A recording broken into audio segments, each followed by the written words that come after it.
Hello, in front of me I have AGPTEK LW11 smartwatch, and I'm gonna show you how to adjust the screen brightness on this watch.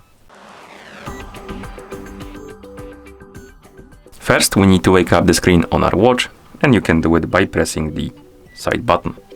After you wake up the screen, you can swipe down from the top of the screen to open the quick panel, and on this panel you should see a bunch of icons.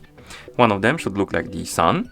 This here, this is the brightness icon or screen brightness icon, and you can tap on this icon to open the brightness menu.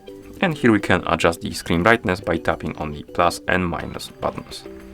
Adjust the brightness to your liking, and then you can press the side button to go back like this.